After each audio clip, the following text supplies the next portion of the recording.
Good morning and welcome to Cam Look, your daily dose of the Cincinnati Art Museum. Each weekday morning at 10 a.m., a staff member or a volunteer will share with you a work of art from the permanent collection and pose a question or two for thought and consideration. So we hope to see you back here tomorrow at 10.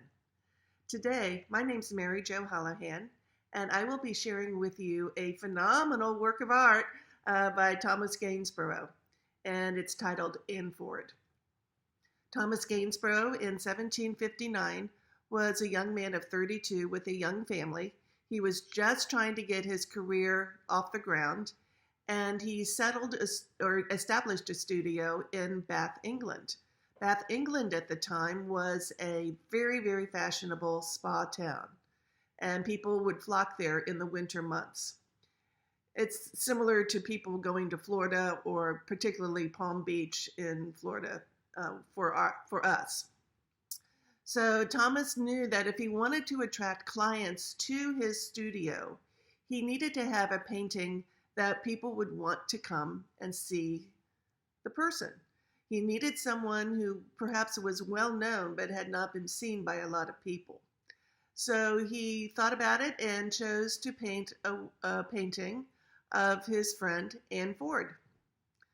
So in 1759 to 1760, society was talking about a lot of things, but there were three main topics of conversation.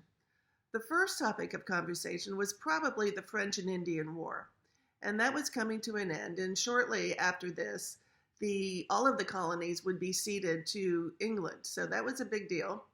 And then the second thing people were talking about was the death of King George II and the upcoming coronation of King George III, who was later known as Mad King George. Not quite at this time, but later on. And then the third thing people were talking about was Anne Ford. So who is Anne Ford? In 1759, Anne Ford is a young woman of society. She has been very well educated. She speaks 5 languages. Her father is an attorney for the government, so she functions at a very high level of society. And she is also very talented musically. As a young girl, as most of them were, she was trained in the piano and how to sing, and she learned to read music.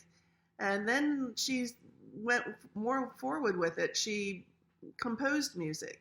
And she learned how to play the English violin. And then she learned how to play the viol da gamba. So she was a very accomplished woman musically. In her society, the only way you could perform would be in the salons or the living rooms, really, of family and friend. A woman of her level of society would never, ever, ever, ever, ever have thought of performing in public. But that wasn't good enough for Anne. She wanted to test her skills in a more public format.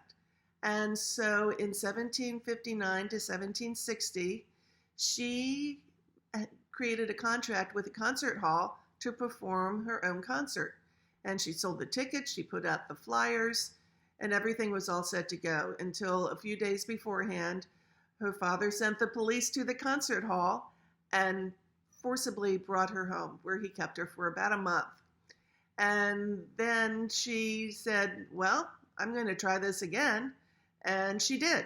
And the exact same result happened. Father dragged her home, but using the police.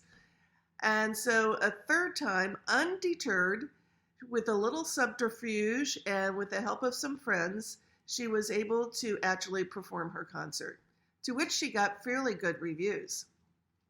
But all of this made her a notorious woman. At the concert, she played the piano and she sang, and she played her English guitar, which you see in her lap in this painting. Also in this painting, you see an instrument in the back, and that is called a viol da gamba. It looks kind of like a cello or a viola. And to play it properly, you place the instrument between your knees. And that's exactly what Anne did at the concert. So not only was she pushing the boundaries of acceptability, by performing the concert. She really pushed the boundaries of acceptability by playing this in the way the instrument was designed to be played.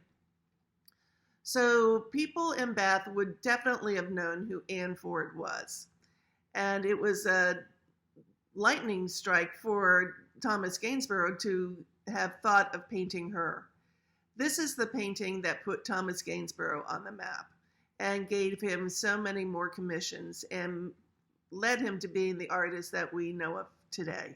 So thank you for joining us. There's a lot more to learn about Anne Ford, and maybe we'll have a chance to talk about those things later on. Bye.